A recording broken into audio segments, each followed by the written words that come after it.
আসসালামু আলাইকুম। সকালে ফার্মের কাজ শেষ করে আজকে চলে যাচ্ছি আমাদের গন্তব্যে। আজকে আমাদের গন্তব্য হলো গরুর ফার্মের জন্য একটা খড় কাটার মেশিন আনতে হবে। আগের তুলনায় আমাদের গরু যেহেতু অনেক বেশি হয়ে গেছে, তার কারণে হাত দিয়ে খড় ঘাস কাটতে অনেক সময় লাগে এবং গরু খড় ঘাস অনেক নষ্ট করে। তার কারণে মূলত আমাদের এই মেশিনটা নেওয়া। মেশিনটি অবদার পাশে বসানো ছিল। মূলত তারা মেশিনটি দিয়ে ছাগলের জন্য খড় ভাঙিয়ে বিক্রি করত। তারা একসাথে দুটা মেশিন নিয়ে এসেছিল, একটা দিয়ে খড় ভাঙাতো এবং আরেকটা দিয়ে গম ভুট্টা এগুলো ভাঙাতো। এখন তারা দুটা মেশিনই একসাথে বিক্রি করতে চাচ্ছে। প্রথমে আমরা দুটা মেশিনই নিতে চেয়েছিলাম, পরবর্তীতে আমরা একটা মেশিন নিয়েছি, কারণ খড় কাটা মেশিন আমাদের সবসময় লাগবে, কিন্তু ভুট্টা ভাঙা মেশিন আমাদের সবসময় লাগবে না, জন্য আসলে নেওয়া হয়নি। মেশিনটি যেখানে বসানো ছিল সেখান থেকে ঢালাই সহ তুলে নিয়ে এসেছি, সরাসরি মেশিনটি এনে বসাতে পারি। এখন আপনারা বলতে পারেন এই মেশিনটা কত দিয়ে কিনেছেন এবং কি ধরনের মেশিন। টোটালি সবকিছু বলার চেষ্টা করব ইনশাল্লাহ। এই মেশিনটা হলো টাটা কোম্পানির একটা মেশিন। মেশিনটির সাথে 3 ঘোড়া একটা মোটর আছে এবং ভিতরে 4টা ব্লেড লাগানো আছে। মেশিনটি চেক করার ক্ষেত্রে খামারের ভিতরে যে জ্যাক আছে সেই জ্যাকের ভিতরে মাল্টিপ্লাগ দিলে বারবার ফেস পুড়ে যাচ্ছে।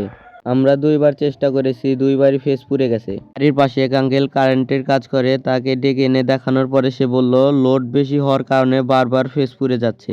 এটা সমাধান করার জন্য আগের লাইন বাদ দিয়ে আবার নতুন করে মেন সুইচের পাশ থেকে একটা লাইন বের করতে হবে, তাহলে আর কোনো সমস্যাই হবে না আশা করা যায় ইনশাল্লাহ।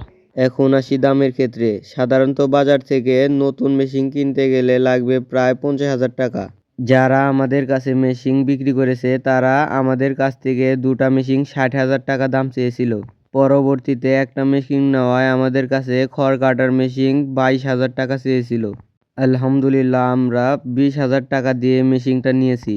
নতুন করে তার টানানোর পরে খড় কাটার সময় মেশিনের সাথে শুধু খড় পেঁচিয়ে যাচ্ছিল।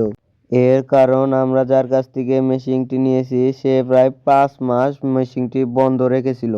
তার কারণে মেশিনের ব্লেডে কোনো ধরনের ধার ছিল না। খড় যেহেতু কাটছিল না, তার কারণে ঘাস দিয়ে দেখছিলাম যে ঘাস পরিপূর্ণভাবে কাটে কিনা। খড়ের তুলনায় ঘাস দেওয়াতে ঘাস প্রায় পরিপূর্ণভাবে কেটে যাচ্ছিল।